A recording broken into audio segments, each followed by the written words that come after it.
Bismillahirrahmanirrahim. Assalamualaikum warahmatullahi wabarakatuh.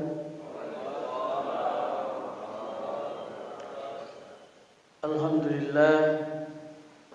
Alhamdulillahilladzi arsala rasulahu bil huda wa dinil haqq liyudhhira 'alad dini kulli walau karihal kafirun walau karihal musyrikun.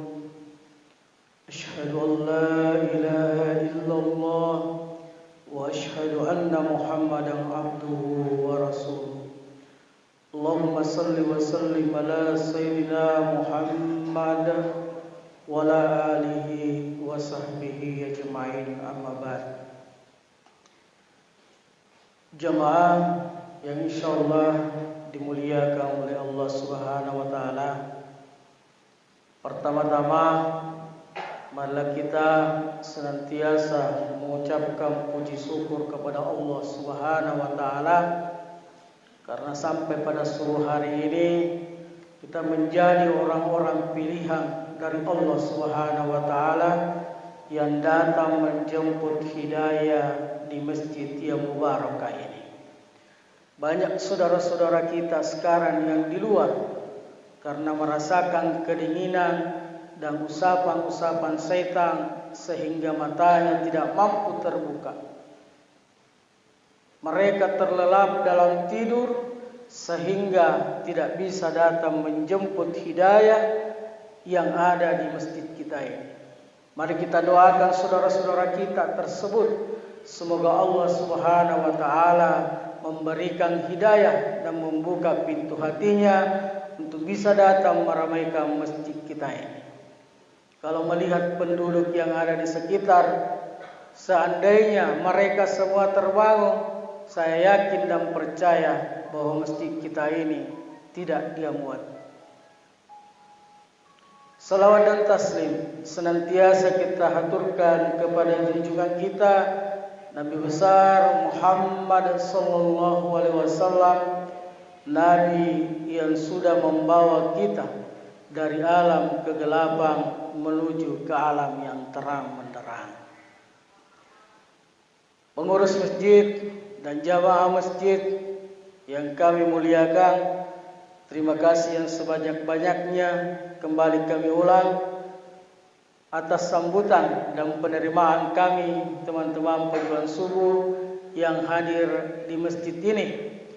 Gunanya adalah untuk memotivasi masyarakat bahwa begitu pentingnya sholat subuh kita laksanakan di masjid. Saudara-saudara kami dari pejuang subuh ini memang sangat luar biasa. Sholat subuhnya saja terjaga, Pak, apalagi sholat-sholat yang lainnya. Kepada saudara-saudaraku teman pejuang subuh, di kita di pejuang subuh ini setiap selesai sholat subuh ada sarapan pagi namanya, semacam kultum. Jadi kita di sini ada guru-guru kita, ada yang menangani fikih dan lain-lain sebagainya. Saya mencoba pada subuh hari ini untuk menyambung bahwa yang lalu kita sudah membahas tentang adab-adab bagaimana memperlakukan jenazah terhadap yang kena musibah kematian. Yang akan kita sambung pada hari ini adalah bagaimana adabnya menguburkan jenazah. Mohon maaf kepada saudara-saudaraku sekalian, kenapa setiap saya diberi kesempatan terkait dengan kematian yang selalu dibahas. Ini salah satu juga mengingatkan kita bahwa kematian kita ini semakin dekat. Perjalanan hidup kita ini semakin dekat dengan yang namanya kematian. Inilah nasihat yang paling bagus, yang paling baik, bahwa setiap mengingat kematian kita akan selalu ingat apa yang akan kita lakukan, apa yang akan kita bawa dalam menjemput kematian ini. Apakah kita hanya berleha-leha dengan kehidupan duniawi tanpa mempersiapkan diri dalam menjemput kematian? Malaikat maut setiap hari datang menjemput kita, datang melihat kita. Salah satu hadis menyebutkan bahwa setiap hari malaikat maut itu ada 74 kali datang mengunjungi kita. Apakah kita berbuat baik ataukah kita berbuat yang tidak baik? Segala perbuatan kita, baik yang baik maupun yang tidak baik, itu akan disempurnakan oleh Allah Subhanahu wa taala nanti di akhirat. Innamat tuwaffawna ujurahum yaumal qiyamah. Bahwa setiap perbuatan akan disempurnakan oleh Allah di hari kemudian.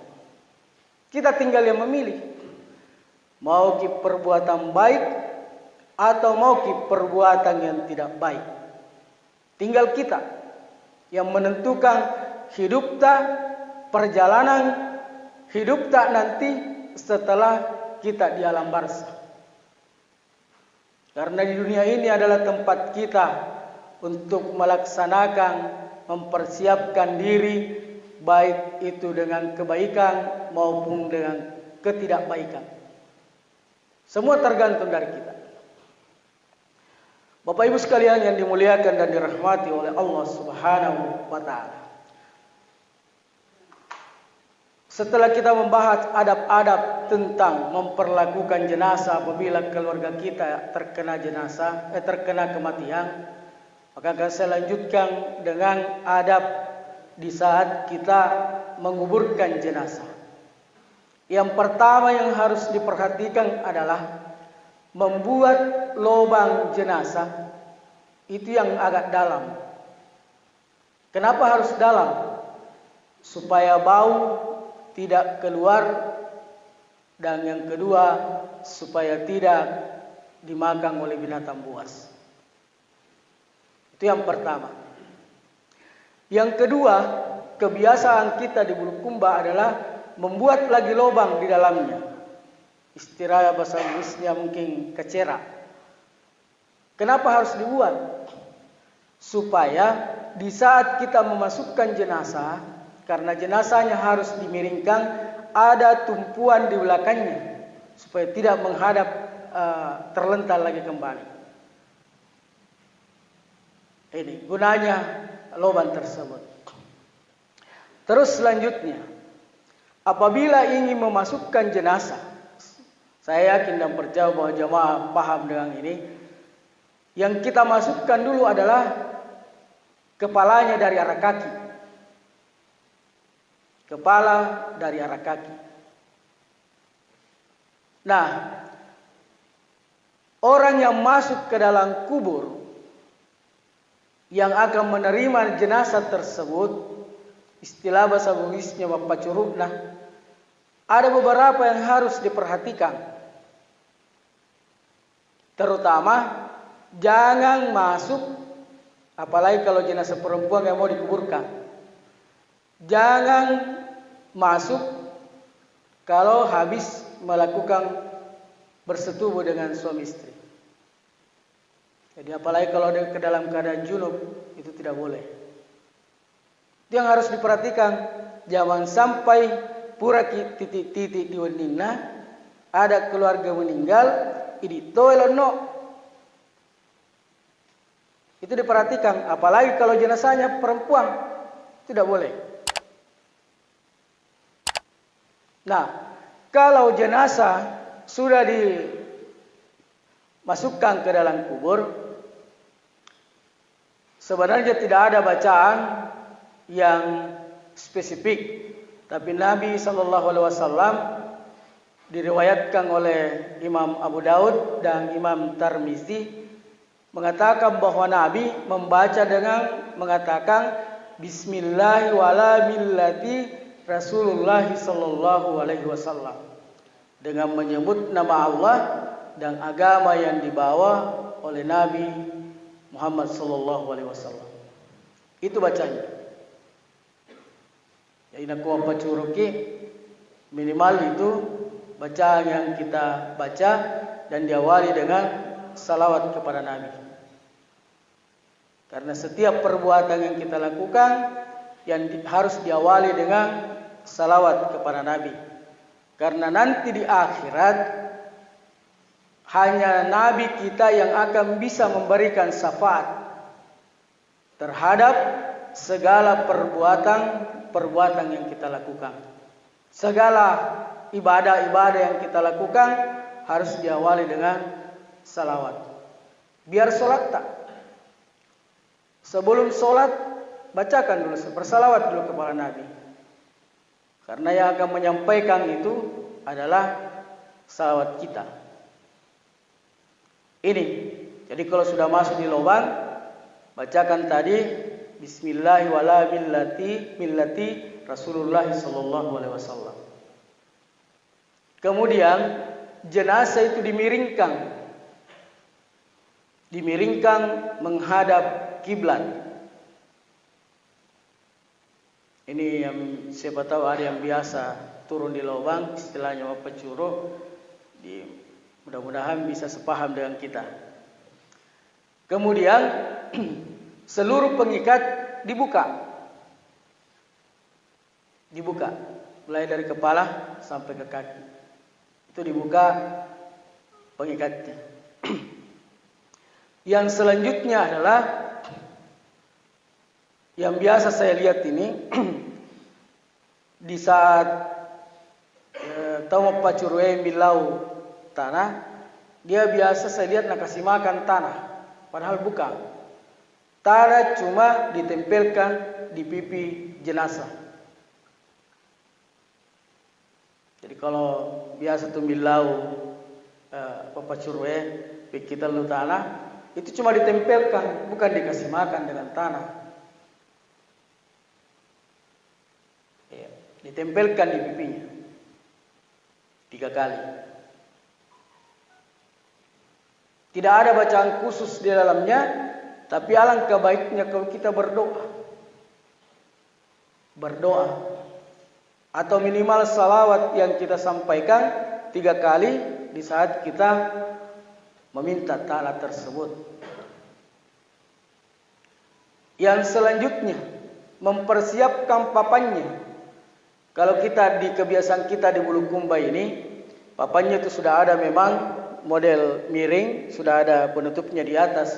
Kalau di tempat-tempat lain itu terkadang ada bata atau batu bata yang disimpan di atasnya. Tapi kalau kita di Bulukumba ini sangat ringkas, tinggal papannya sudah dimodel sehingga tanah tidak menyebabkan bisa langsung kena jenazah. Di saat kita masukkan dan kita miringkan itu papan. Kalau di Jawa yang pernah saya lihat, papannya itu cuma dipotong-potong sedikit-sedikit, baru dia disusun miring. Ada juga batu bata yang dibuatkan di atasnya. Yang jelas tidak langsung begitu tanah dimasukkan, tidak langsung mengenai sang jenazah. Terus yang masih ada di bawah lubang ini, tamu pacurwe, sebelum tanah dimasukkan, itu diharuskan untuk menaburkan tanah 3 kali, mulai dari kepala sampai ke kaki. Jadi tanahnya dialah, ditaburkan mulai dari kepala sampai ke kaki. Baru kita tutup dengan papan tadi. Sebelum tanah dimasukkan secara keseluruhan, berdoa dulu. Berdoa dengan kebaikan. Alangkah bagusnya kalau kita merenung bahwa besok sebentarkah kita akan mengalami hal demikian. Belajar dari orang mati. Karena kita akan menghadap sama persis dengan orang yang kita masukkan tadi.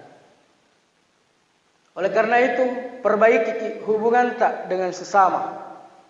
Karena kalau kita mati, orang lain yang akan mengurus jenazah. Tidak ada pi jenazah saya lihat, saya dengar bahwa dia sendiri yang urus dirinya. Pasti orang lain. Nah, kalau bagus terhadap sesama manusia, insya Allah banyak yang urus. Banyak yang akan hadir mendoakan kita dengan kebaikan-kebaikan. Terus pelayat, yang datang melayat, yang datang mengantar ke kuburan. Jangan lalu bercerita tentang kejelekannya sang mayit. Jangan kasihan. Ingat kebaikan-kebaikannya. Di sini diukur keikhlasan untuk memaafkan jenazah apabila ada yang pernah dilakukan dan menyakiti hati perasaan tak. Orang yang memaafkan orang yang sudah meninggal, luar biasa Pak Ibu pahalanya. Jadi belajar untuk saling mengikhlaskan, memaafkan sesama kita. Kalau Nabi mengajarkan ada beberapa sahabat sebelum tidur itu mereka sudah memaafkan semua kesalahan-kesalahan orang. Salah satu sahabat Nabi menjadi penghuni langit karena itu. Jadi beberapa sahabat itu ada sebelum meninggal sudah jadi penghuni langit, termasuk Bilal. Dan salah satu sahabat tersebut juga yang memaafkan sesamanya sebelum dia tidur. Baru yang turun di kubur ini keluar, baru kita timbun dengan tanah. Setelah itu baru kita berdoa bersama-sama tentang kebaikan-kebaikan terhadap sang jenazah tersebut. Mudah-mudahan apa yang saya sampaikan ini menjadi pengingat buat kita, menjadi nasihat buat kita bahwa sekarang ini masih kita bernapas, masih kita melakukan aktivitas. Mudah-mudahan apa yang saya sampaikan ini menjadi memperingerang diri bahwa kematian itu semakin hari semakin dekat. Kebetulan saya juga adalah ketua salah satu organisasi yang sering bagi-bagi kelengkapan jenazah di saat orang meninggal. Kemarin saudara kita yang ada di belakang BRI yang mendahului kita. Di terang-terang ini luar biasa, hampir setiap yang meninggal itu kita kasih kelengkapan jenazah. Jadi kami bersama teman-teman pejuang subuh KPUI Kasimpurang itu memang mempersiapkan kelengkapan jenazah terhadap saudara-saudara kita yang terkena musibah kematian. Jadi tujuannya adalah meringankan beban kepada keluarga yang terkena musibah kematian. Tanggal 21 September ini sudah 1 tahun organisasi ini berdiri. Sudah hampir 400 jenazah di Bulukumba yang kita bantu dengan kelengkapan jenazah, mobil jenazah, pengurusan jenazah, pengurusan akte kematian, dan semua gratis. Tidak ada kita bebankan kepada keluarga yang terkena musibah kematian, apalagi dengan tingkat ekonomi menengah ke bawah. Jemaah yang dimuliakan oleh Allah Subhanahu wa taala, mungkin cukup sekian yang bisa sampaikan pada subuh hari ini. Mohon maaf dengan segala kekurangan. Hadanallahu wa iyyakum ajmain. Assalamualaikum warahmatullahi wabarakatuh.